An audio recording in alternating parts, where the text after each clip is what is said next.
slow up, no I don't take shit. I got no love for the fakeness. If you wanna play tough and wanna hate this, I'll always show up. I don't ever slow up, no I don't take shit. I got no love for the fakeness. If you wanna play. Hello mga ka-TT or Timothy Travels, kamusta kayo? At para sa ating boat trip adventure for today, napadayo tayo dito sa Pag-asa 3 Imus, Cavite upang balikan ang mga masasarap na pagkain dito sa Santos na located siya in 184 at Vincula Road, Pag-asa 3 Imus, Cavite. Ang kagandahan dito, napakalawak ng parking area nila. Ito nga pala yung kanilang alfresco dine-in, napaka-spacious, ang dami ng tables, tapos mahangin din dito. At home na at home ka. And while waiting para sa mga bata, meron sila ditong coin vending machine. Available nga pala rin sila sa Grab at Foodpanda ha. Pag-usapan naman natin ang mga pagkain na pinutrip ko dito sa Sarios. Actually, bumalik ako dito kasi napakasarap talaga ng mga pagkain nila at excited na akong itry ito mga bagong putahing inihain nila. Unahin na natin dyan ang kanilang pulpog.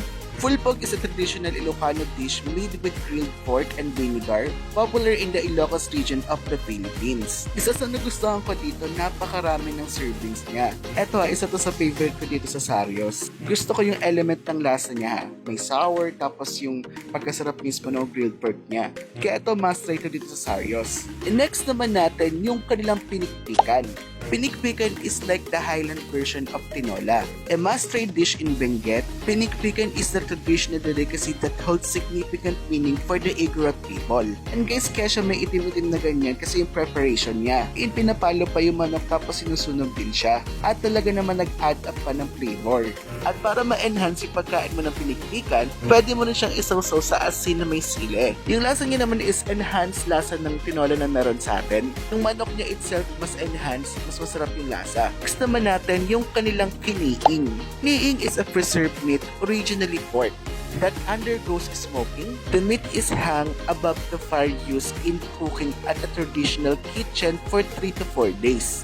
The meat is first soaked in salted water. Alam nyo guys, yung kiniing nila, nag-undergo na siya ng revisions. Ang kiniing talaga may mga beans-beans pa yan. Ang ginawa ni Sir Owner for the revisions, para siyang ginawang sisig. It comes naman sa taste niya, since para na rin siyang sisig, eto mas enhance yung lasa niya. Yung meat mismo is may aftertaste ng pagka-smoky. Masasabi ko mas better yung lasa nito, mas masarap.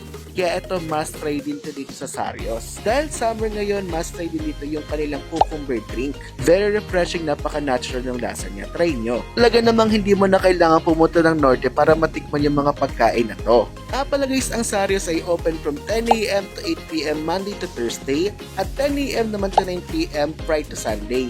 Kaya kung kayo nagutom na nag-crave na, aba, sumugod na kayo sa Sarios. At maraming salamat sa panonood. Babay muna at magpuputrip muna ako. Once again, this is Timothy of Timothy Travels. At ang payo ko sa inyo, never ever chase. Just attract. Bye-bye!